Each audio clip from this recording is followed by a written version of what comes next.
예, 저는 성경 본문을 교회 성경 기표를 따라서 설교한 지 한 20년쯤 됐습니다.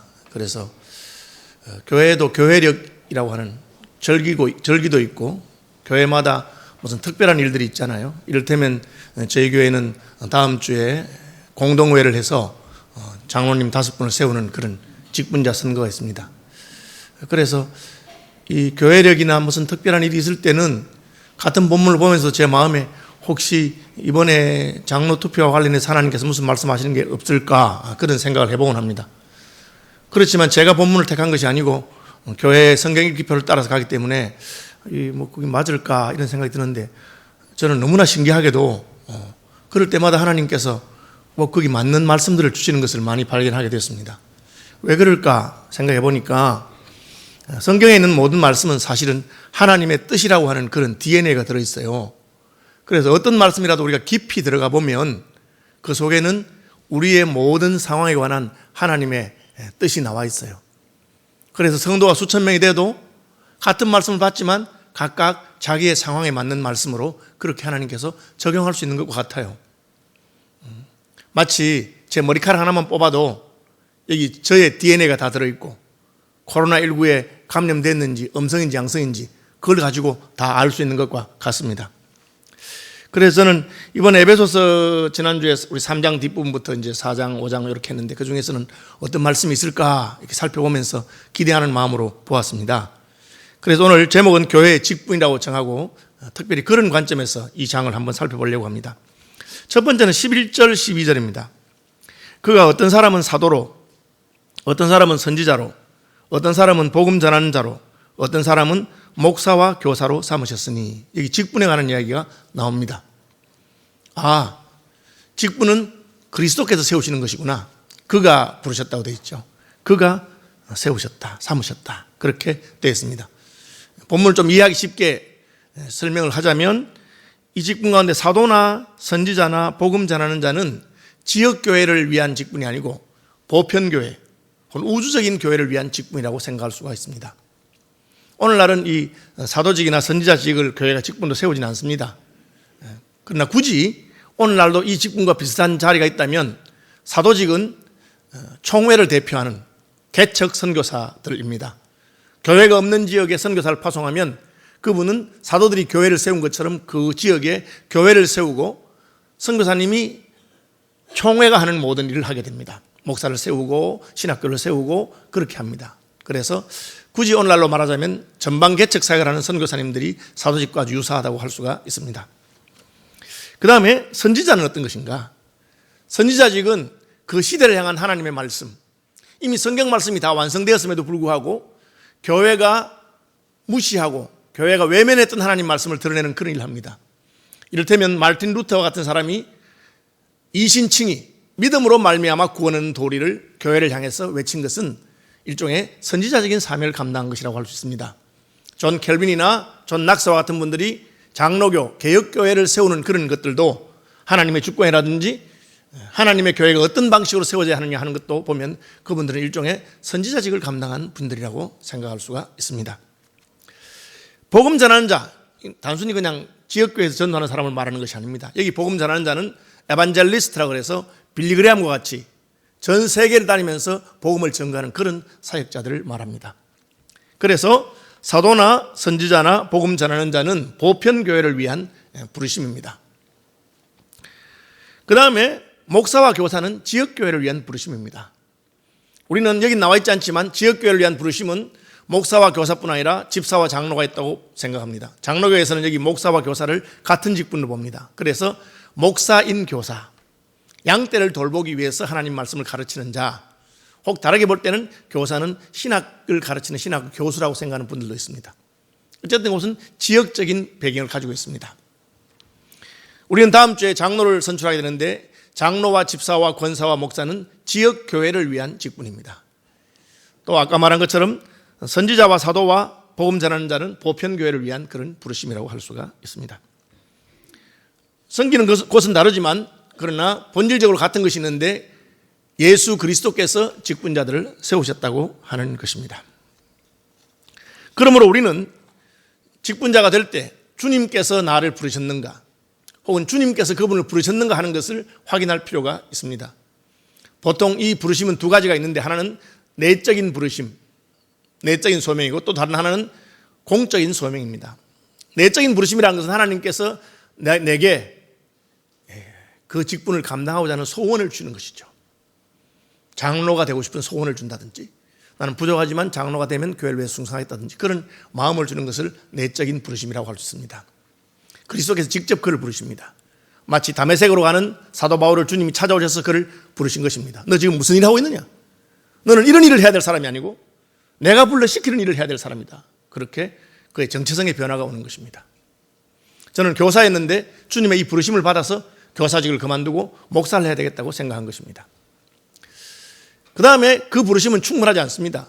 바울을 만나서 불러주신 예수님은 다메섹에 있는 직가라고 하는 거리에 살고 있는 아나니아를 찾아가서 조금 있으면 눈이 먼 어떤 사람이 올 것인데 너 안수해서 그 사람의 눈을 뜨게 하고 그에게 은사를 주고 그 사람을 확정해라. 그 사람은 내가 나의 이름을 유대인들과 왕들과 이방인들에게 전하기 위해서 택한 나의 그릇이다. 그렇게 말씀하셨습니다.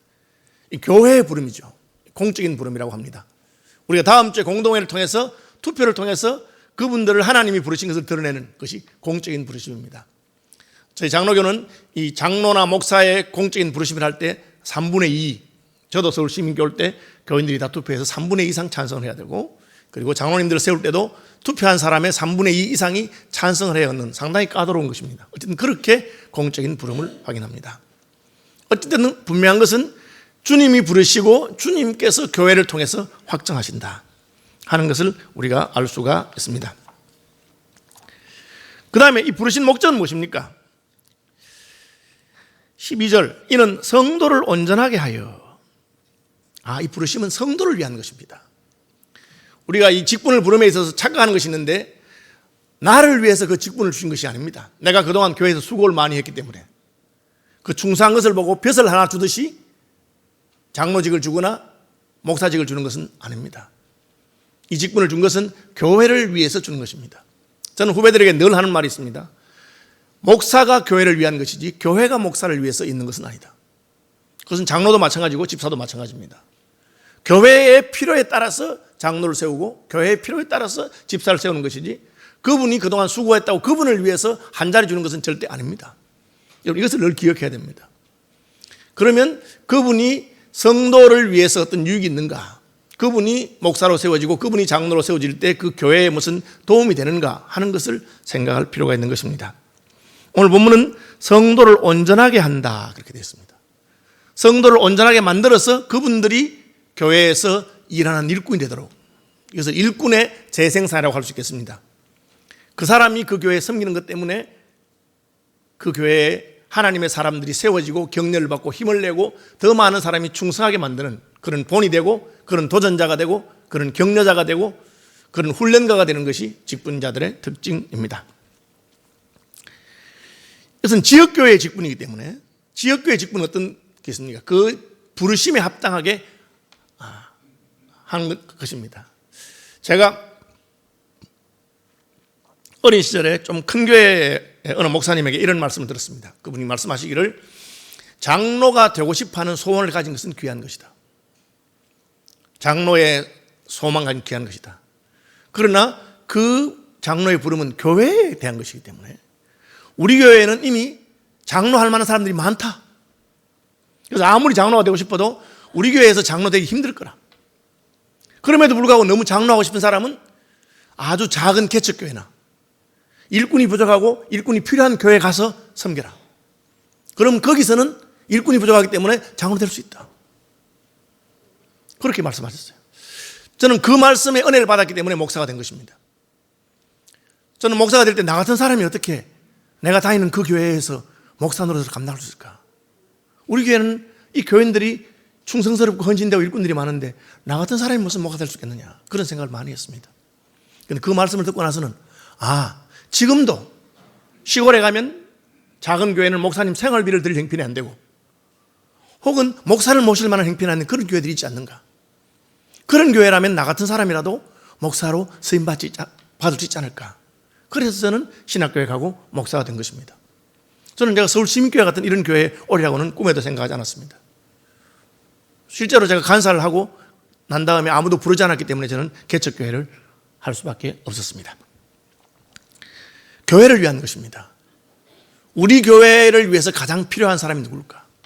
그분을 세우면 교인들이 다 도전을 받고 그분을 본받고 그분처럼 믿음 생활에서 일꾼들이 될 수 있는 그런 사람을 세우는 것입니다. 그것이 교회의 직분입니다.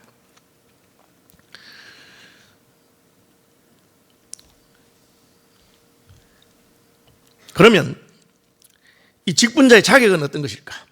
어떤 사람을 직분자로 세워야 할 것인가? 저는 임직식에 설교하러도 많이 가고 또 후배들이 목사님 제가 어떻게 하면 좋은 목사가 될까요? 그렇게 물어보는 사람들에게 한결같이 마음에서부터 우러나온 답이 하나 있습니다. 이게 뭡니까? 목사님들이 선배님 제가 어떻게 하면 좋은 목사가 될까요? 제 답은 이겁니다. 예수 잘 믿으세요. 예수 잘 믿으세요. 그렇게 합니다. 오늘 본문으로 말하자면 21절에서 24절입니다. 진리가 예수 안에 있는 것 같이 너희가 참으로 그에게서 듣고 또한 그 안에서 가르침을 받았을진데 너희는 유혹의 욕심을 따라 썩어져가는 구습을 버리고 구습을 따르는 옛사람을 벗어버리고 오직 너희의 심령이 새롭게 되어 하나님을 따라 의와 진리의 거룩함으로 지으심을 받은 한번 따라합시다. 새 사람을 입어라. 좋은 목사가 되고 좋은 장로가 되고 좋은 집사가 되는 첫 번째가 무엇입니까? 좋은 신자가 되는 것입니다. 새 사람이 되는 것입니다. 예수 믿는 것이죠. 아니 그걸 말이라고 하십니까? 너무나 안타깝게도 오늘날 직분을 가진 사람들 가운데서도 구원의 확신이 분명하지 않거나 예수 그리스도를 하나님의 아들로 믿는 믿음이 분명치 않은 분들이 있습니다. 제가 한 주 전쯤인가요? 한 열흘쯤 전에 그 중앙일보의 그 기사를 보면서 캐톨릭 신부님 85세대 신부인데 그분과 인터뷰를 하신 내용이 있습니다. 상당히 좋은 분인 것 같아요. 내용 좋았습니다. 그런데 뒷분이라 저는 충격을 받았어요. 왜? 그분의 백성호라고 하는 기자가 이제 인터뷰를 한 건데 동정녀 탄생에 대해서 어떻게 생각하십니까? 그걸 믿으면 안 되죠. 평생을 사제로서 일했는데 예수님의 동정녀 탄생을 믿을 수 없는 것으로 말씀하셨습니다. 그래서 저는 그 순간 이분은 귀한 철학자이거나 사상가이거나 종교인일 수는 있지만 거듭난 사람은 아니구나. 우리가 하나님 말씀 가운데 거듭나고 구원받으면 성경 말씀을 믿지 못할 것이 없습니다. 성경 말씀이 믿어지는 것이죠. 그것이 바울이 너희가 우리에게 전한 말씀을 받았을 때에 하나님의 말씀으로 받으니 진실로 그러하다. 그것이 거듭난 것입니다. 거듭난 분은 하나님을 믿게 되고 성경 말씀을 믿게 되고 내가 죄인인 것을 믿게 되고 내가 예수 피로 말미암아 구원받은 것을 믿게 됩니다. 어떻게 됩니까? 진리가 예수 안에 있는 것 같이 너희가 참으로 그에게서 듣고 또한 그 안에서 가르침을 받았을진데. 에베소 교회가 예수님 가서 직접 가르치는 교회는 아닙니다. 바울이 세운 교회입니다. 그럼에도 불구하고 바울은 예수님의 가르침을 전달받았다고. 내가 너에게 전하는 것은 주께 받은 것이니. 우리는 2000년 전에 예수 그리스도께서 가르친 그 말씀을 전달받은 사람입니다. 그리고 그 내용의 변화를 없게 하기 위해서 성경을 기록해서 영감으로 우리에게 주신 것입니다. 어떤 사람이 직분자가 되어야 됩니까? 하나님의 말씀 앞에서 깨어진 사람, 하나님 말씀으로 말미암아 애통하고 회개하고 자기가 죄인인 것을 깨닫고 새 사람이 된 사람, 그런 사람이 직분자가 될 수가 있습니다. 안타깝게도 혹은 목사가 되고 혹은 장로가 되고도 이 구원의 확신이 없거나 구원받지 못한 분들이 있을 수 있습니다. 그런 분들은 세상적으로 아무리 높은 지위와 경제적인 부와 그런 것을 가졌다고 해도 직분자가 되면 안 됩니다. 목사님 그럴 수가 있겠습니까? 실제로 교회사에 그런 고백들이 있습니다. 보스턴의 어느 교회에 어느 목사님은 설교를 아주 잘하는 목사님이었는데 어느 날 설교하다가 자기 설교 자기가 듣고 은혜 받아서 구원받았습니다. 그리고 설교가 끝나고 그날 당회를 모여서 장로님들이 사표를 냈습니다. 장로님 죄송합니다. 제가 이날까지 구원받지 못하고 구원받지 못한 자로서 그냥 성경만 가르치는 사람이었습니다. 저를 용서해 주시기 바랍니다. 제가 오늘 말씀 듣고 제가 이제 예수님 믿고 영접하고 구원받은 백성이 되었으니 그동안의 잘못을 고백하고 제가 사표를 냅니다. 그렇게 실제 그런 일이 있었습니다. 그 당에서 어떻게 결정했느냐? 그 사표를 반려했다고 합니다. 이유는 구원 못 받아놓고도 그렇게 설교를 잘하셨는데 이제 구원 받았으니 앞으로 얼마나 잘하시겠냐고 그렇게 했다고 합니다. 네. 얼마든지 그런 일이 있었습니다. 슬픈 일이죠. 하나님께서 그분을 구원하셨기 때문에 괜찮지만, 그러나 우리가 구원받지 않고도 직분을 감당할 수 있다는 것은 슬픈 일입니다. 직분자를 세우기 전에 그분이 구원받은, 예수 안에서 구원받은 증거가 있어야 됩니다. 그 말씀 앞에서 깨어지는 사람, 어떻게 할 수 있습니까? 하나님의 말씀을 대하는 태도를 보면 알 수 있습니다. 어린아이가 말하더라도, 담임 목사가 설교하거나 전도사가 설교하거나 평신도가 말하거나 심지어 어린아이가 말하더라도 그 말씀이 하나님의 말씀이면 하나님 말씀 앞에 두렵고 경건한 마음으로 그 말씀을 받고 아멘하는 태도가 있어야 됩니다. 그것이 진리의 말씀을 따라 거듭난 사람들에게 나타나는 표지라고 할 수가 있습니다. 저는 저희 교회가 직분자를 세울 때 먼저 구원받은 사람, 먼저 하나님의 사람, 후배들이 제게 물을 때마다 하는 말입니다. 어떻게 하면 좋은 목사가 됩니까? 예수 잘 믿으세요. 저는 아마 죽으면 자식들 유언할 게 있으면 그 말을 하려고 합니다. 예수 잘 믿어라. 왜? 그 안에 모든 보화와 영광과 은혜가 있기 때문에 그렇습니다. 오늘 본문은 새 사람이 되면 달라진다. 바울이 왜 감옥에 있으면서 감옥 밖에 있는 사람들에게 편지를 씁니까? 새 사람이 되었기 때문에 그렇죠. 변화된 사람이 되었기 때문에. 세상의 기준으로는 지금 밖에 있는 분들이 바울에게 위문 편지를 써야 하는데, 지금은 감옥 안에 있는 바울이 밖에 있는 사람들에게 격려의 편지를 씁니다. 우리가 새 사람이 되고 나면 아무것도 없어도 모든 것을 가진 것 같고, 모든 것을 가졌어도 아무것도 없는 자와 같습니다. 다시 말하면 그것은 별로 중요하지 않다는 것이죠. 빈부와 귀천이 중요하지 않습니다. 한국교회 역사를 보면 머슴으로 있던 사람이 목사님이 되고, 그 주인이었던 분이 장로님이 되고, 그렇게 해서 교회를 섬겼던 그런 교회들도 있습니다. 왜? 이제 그리스도 안에서는 이전의 것은 다 지나가고 새로운 사람이 되었기 때문입니다. 장로가 되실 분은 그분의 삶 가운데 이전과는 다른, 혹은 세상의 기준과는 다른 그런 어떤 것이 있어야 됩니다. 내가 이 정도 사회에서 성공을 하고, 내가 이 정도 재산을 모으고, 이 정도 위치에 있으니까 내가 장로가 돼야 된다, 그렇게 생각하는 사람은 아무것도 알지 못하는 사람입니다. 내가 예수 믿어 구원받았으니 하나님 시킨다면 내가 뭐든지 해야지, 하나님 부르시면 내가 순종하겠다, 그런 마음으로 순종할 따름인 것입니다. 두 번째는 어떤 분을 세워야 됩니까? 구원받았다고 다 세우는 것이 아닙니다. 장성한 사람을 세우는 것입니다. 13절, 우리가 다 하나님의 아들을 믿는 것과 아는 일에 하나가 되어 온전한 사람을 이루어 그리스도의 장성한 분량이 충만한 데까지 이르리니, 이는 우리가 이제부터 어린아이가 되지 아니하여, 쭉 나옵니다. 여러분, 영적으로 어린아이도 있고 영적으로 장성한 사람이 있습니다. 교회의 직분자를 세우는 것은 믿음의 형제자매들을 돕고 교회의 일을 하기 위해서 세우는 것입니다. 아직까지 어린 사람은 일을 하는 자가 아니라 일만 만드는 자가 될 수 있습니다. 실제로 바울은 일은 하지 아니하고 일만 만드는 사람이 있다, 그런 사람을 세우면 안 된다, 그렇게 말했습니다. 가난한 아이들이 그렇게 하죠. 집안을 어지럽게 하고 부모를 성가시게 합니다. 그러나 부모는 사랑하는 마음으로 돌봐주는 것이죠. 좀 더 철이 들면, 자라면 더 이상 이제는 일을 만들지는 않습니다. 그러나 그게 온전한 건 아닙니다. 더 자라야 됩니다. 더 자라면 이제는 설거지도 도와주고 청소도 도와주고, 더 자라면 이제는 집안을 책임지고 부모에게 효도하고 그런 사람이 됩니다. 그것이 장성한 사람이 된 것입니다. 영적인 세계도 마찬가지입니다. 그분이 얼마나 교회 오래 다니냐가 아니라 그분을 통해서 다른 사람들이 도움을 입는가, 다른 사람들을 격려해주고 세워주는가, 아니면 그분 때문에 다른 사람들이 힘들고 어려운가, 그것은 그의 말이나 그의 태도나 그의 행동을 통해서 다 점검해 보아야 할 것입니다. 그 사람과 같이 있으면 난 별로 할 일이 없어요. 그 사람이 다 알아서 해줘요. 그분에게 일을 맡기면 신경 쓸 필요가 없어요. 장성한 사람입니다. 목회자가 무슨 일을 맡겨야 될 때 생각하면 그분이 자꾸 떠오릅니다. 그분에게 맡기면 알아서 다 할 뿐 아니라 내가 시킨 것보다 더 잘할 것을 믿어진다면 그 사람은 장성한 사람이라고 할 수가 있습니다.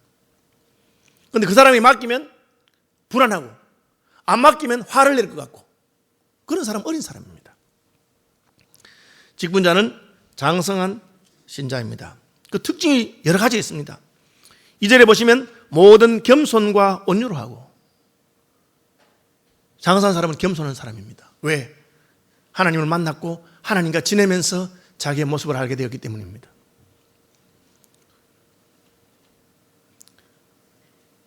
겸손이 무엇입니까? 자기의 모습을 있는 그대로 인정하는 것이죠. 하나님을 만나고 예수님 만난 사람은 자기가 얼마나 죄인인 것을 압니다. 절대 자랑할 수가 없습니다. 그래서 우리를 보고 다른 사람들이 쟤는 왜 저렇게 어시되고 잘난 척할까? 잘난 척할 수가 없습니다. 실제로 잘난 것이 없기 때문에 그렇죠. 목회자들 가운데서는 교회가 크면 어시되는 사람들이 있습니다. 그 사람은 하나님께서 기뻐하는 사람이 아닙니다. 하나님께서 그냥 그가 맡고 있는 교회를 키운 것이죠. 그걸 모르는 사람은 겸손한 사람이 아닙니다. 하나님이 어떤 사람을 부유하게도 하시고 가난하게도 하십니다. 빈부와 기천을 통해서 하나님이 우리를 훈련시키고 따듬으시는 것밖에 없습니다. 온유는 무엇입니까? 온유는 마땅히 내가 받아야 될 대접을 받지 아니해도 화내지 않는 것을 온유라고 합니다. 모세가 그런 사람이죠. 모세는 온유한 사람입니다. 모세가 이스라엘 백성들을 이끌고 출애굽했습니다. 그러나 모세는 그것을 자기 자랑이라고 생각하지 않습니다. 얼마나 이스라엘 백성들이 모세를 원망하고 그렇게 했습니까? 모세는 불평하지 않았습니다. 내가 수고하고 충성했음에도 불구하고 사람들이 알아주지 못할 뿐 아니라 오히려 나를 원망할 때도 그냥 묵묵히 그것을 받아들이는 것이 온유죠. 누가 그래 하셨습니까? 예수님이시죠. 나는 마음이 겸손하고 온유하다.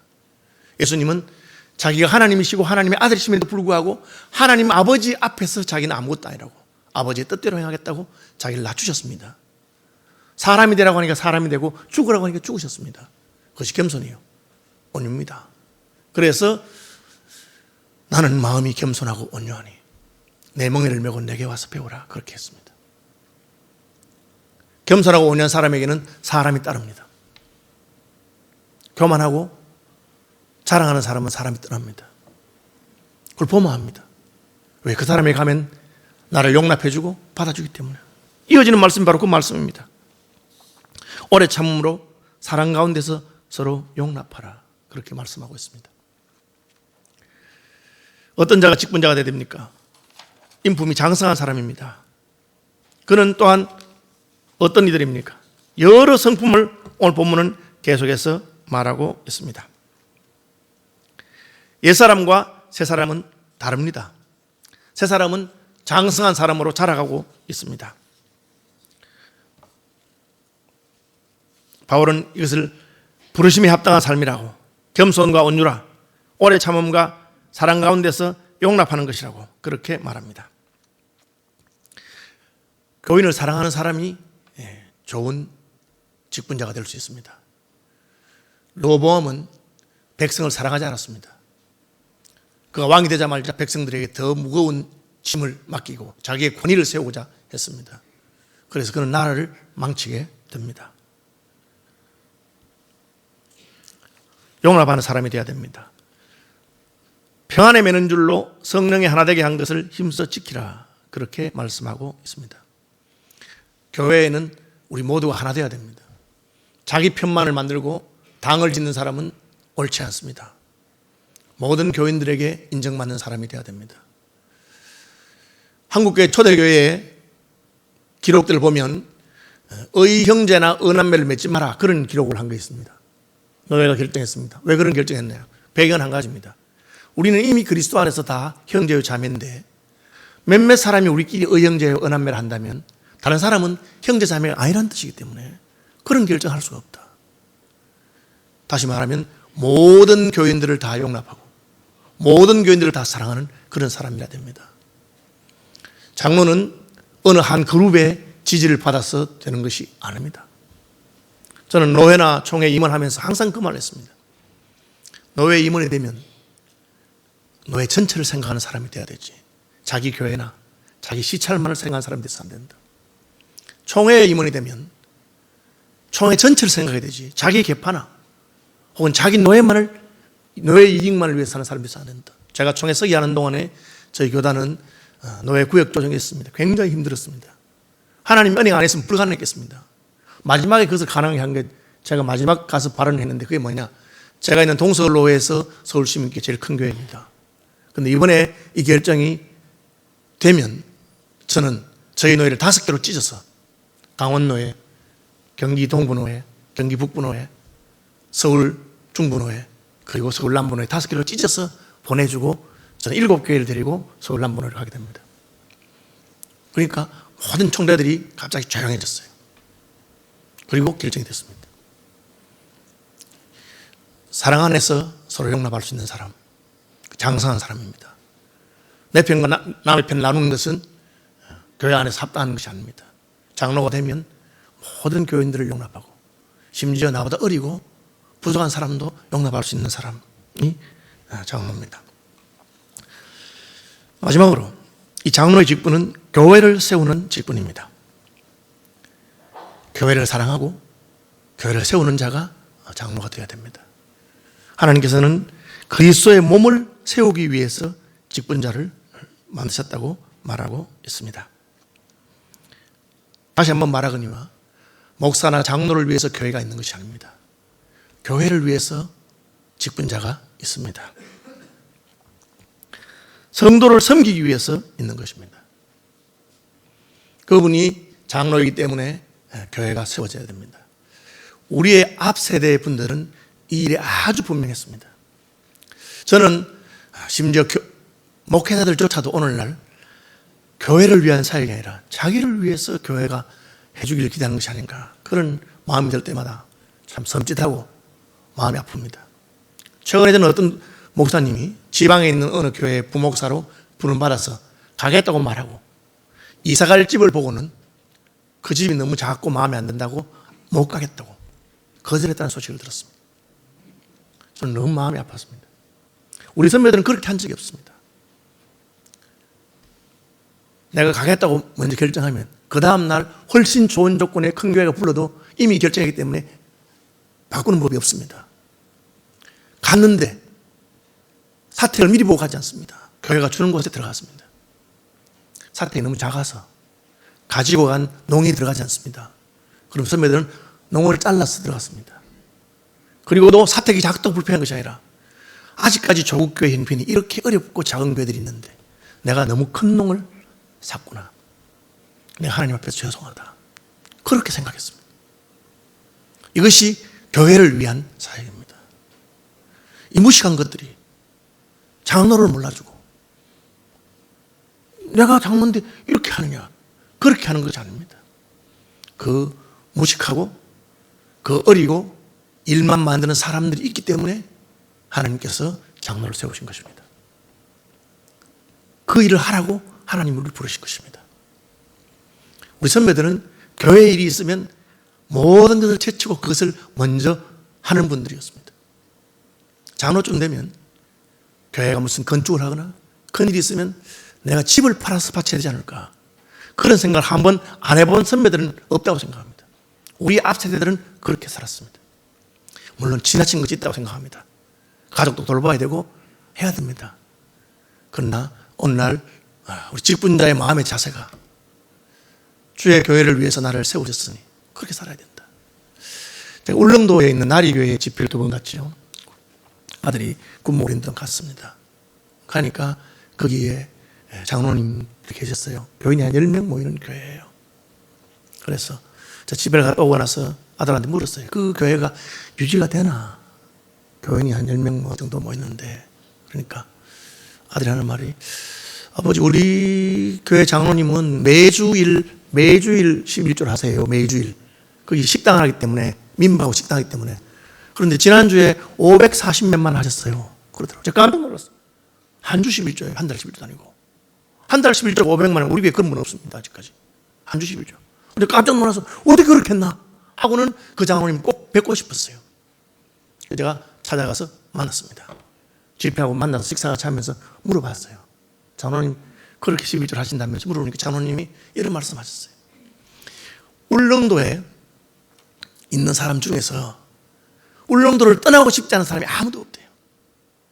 그 중에서 나리분지는 너무너무 교통이 불편하고 가난해서 도동에까지 와서 도동에서 배를 타고 하면더 천부에 와서 천부에서 산을 넘어서 돌아야 되는 곳이래요. 굉장히 오지랖니다. 그 나리분지에 있는 교인들이 이 아가씨들이 시집 가기 전에 쌀, 백미를 한 말 먹으면 많이 먹었다는데 자기도 너무너무 육지로 오고 싶었대. 그런데 자기가 장로가 됐다는 거예요. 장로가 되니까 교회를 못 떠났다는 겁니다. 너무 떠나고 싶었는데 장로가 교회를 떠나면 어떻게 하겠나. 그래서 그 교회를 지키고 있었는데 공군 부대가 들어왔어요. 공군 부대 들어오니까 길이 났습니다. 그래서 이제 차들이 들어오기 시작하고, 차들이 들어오니까 관광객들이 들어오기 시작하고, 거기 날이 부는데 나리가 많아요. 그 나리꽃을 보러 사람들이 와서 사진을 찍으러 오고, 교회도. 그래서 자기들이 먹고 살 게 없었는데 민박을 한 거예요. 그래서 사람들이 점점 많이 오기 시작한 거예요. 반찬할 게 없기 때문에 여러분 명이나물, 명이 그 있잖아요. 그걸 그 장로님 부인 권사님이 처음 만든 거랍니다. 얼마나 사람이 많이 오는지. 아까 말한 것처럼 한 주간 민박하고 식당 운영한 11자가 500몇십만 원 그랬어요. 그렇게 간증하시더라고요. 지금은요, 하니까 장로님, 지금은 뭐 제가 좀 살만합니다. 여러분 고로쇠 아시죠? 전에 아마 고로쇠 수액 울릉도에서 좀 드셔본 분 있을 겁니다. 몇 년 전에. 그 고로쇠 수액은 자기들이 그냥 취미 삼아 마시는 거였는데 손님들한테 딱 했더니만 손님 한 번 딱 마시고는 하는 말이, 자기들끼리 야 큰일 났다 이거. 울릉도 고로쇠 수액에는 산삼 냄새가 난다면서. 그분들이 포항에서 고로쇠 채취해서 파는 분들이 이거 만약 육지로 나가면 우린 다 망했다. 그래서 그 말 듣고 고로쇠 택배를 시작했는데 뭐 대박이 난 거예요. 왜 그런 일이 생겼을까? 저는 그 장로님이 교회를 향한 사랑에 하나님께서 위로하신 거라고 봅니다. 간증이 많으시더라고요. 그죠? 교회당 지었기 위해서 시멘트 안 퍼고 육지에서 배 타고 울릉도 와서, 울릉도에서 배 타고 또 도동에 와서, 전부동에 와서, 전부동에서 지게로 싣고 와서 자기가 배당 지은 분이라고 하시더라고요. 하나님 불쌍히 계신 게 있었죠. 교회를 사랑하는 사람이라 해야 됩니다. 교회에 있으면 장로님들이 제일 먼저 와 있고, 교회에 있으면 충성하고. 여러분, 제가 뭐 투표를 앞두고 목사님 지금 뭐 아무도 찍지 말라는 뜻입니까? 그런 뜻이 아닙니다, 여러분. 부족하지만 그 중에서도 더 교회를 사랑하고 영적으로 장성하고 구원받은 사람, 그런 분 가운데 교회를 위하고 성도를 위할 수 있는 그런 분들이 세워지기를 주님의 이름으로 축복합니다.